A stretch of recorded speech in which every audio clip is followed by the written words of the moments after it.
Making the rounds on site here at Madison Square Garden as Miguel Cotto defeats Sergio Martinez to become the middleweight champion of the world. Alongside is Brian Campbell and also Dan Raphael from ESPN.com.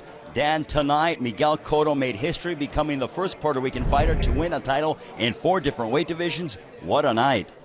I mean, I have covered Miguel's entire career, and pardon my voice, I've lost it. I've covered his entire career. This is probably my 23rd, 24th Miguel Cotto fight. That's about as good as he has ever looked, including his top victories as a welterweight against guys like Zab Judah and Shane Mosley.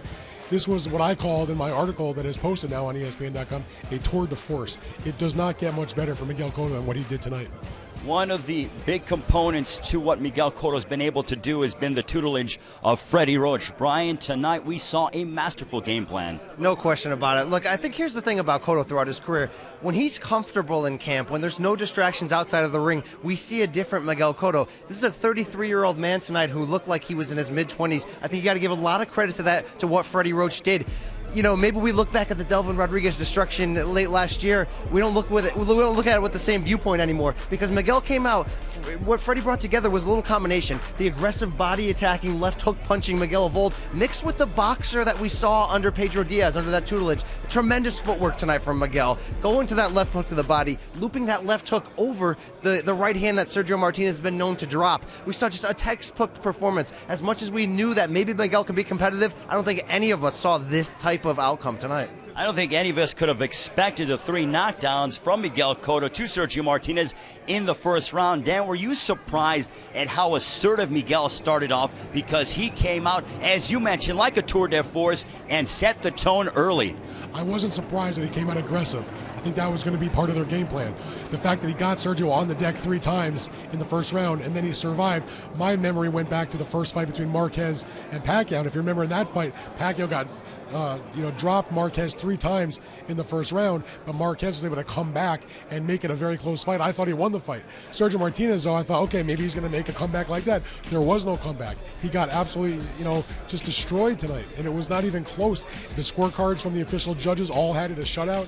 I had it a shutout. I don't know if there was a single round you could even conceive to give Sergio Martinez in that fight. Couldn't agree with you more, Dan. For Sergio Martinez, Brian, is this the end of the road?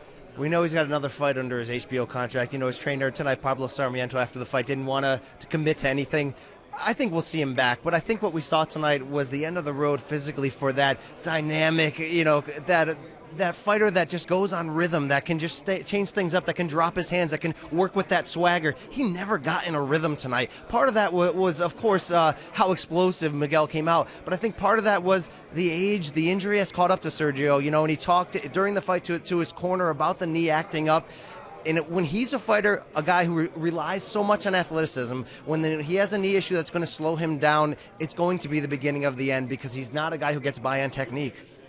It's the beginning of the end potentially for Sergio Martinez. For Miguel Cotto, he has a lot left, and my goodness, does he have some options. Dan, we hear there's talk about maybe Miguel Cotto and Canelo Alvarez. Now that top-ranking Golden Boy seem, at least on the surface, to begin opening up discussions. You mentioned on Twitter and in your column as well that you would like to see Miguel Cotto, Floyd Mayweather #2. Where do you think things kind of lie with Miguel Cotto in his immediate future plans besides rest? Well, besides rest, I don't think we're going to see Mayweather 2. That's still an issue because of the Al Haymon top rank issues. I was musing about it would be probably even a more competitive fight this time around if they did it at the heavier weight, and with Miguel Cotto being with Freddie Roach and believing in him so much.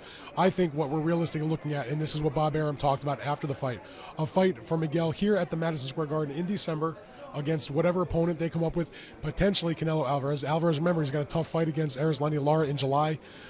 So if it's not going to be Canelo Alvarez next, there's a lot of good middleweights around they can put him in with, or maybe he'll go back down to 154.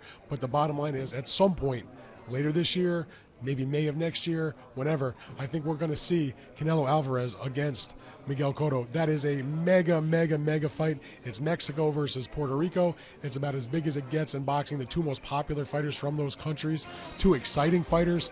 And if Miguel, I don't see any reason why they can't fight it out for the middleweight title, even if they make it at a catchweight. Bottom line is, that's a big middleweight championship fight, and it would be fun to see Canelo Alvarez come east to New York City. Miguel Cotto becoming the first Puerto Rican fighter to win a world title in 4 different weight divisions, as Miguel Cotto is now the middleweight champion of the world. On behalf of Dan Raphael and Brian Kemmel, I'm Ray Flores for Making the Rounds from the world's most famous arena, Madison Square Garden.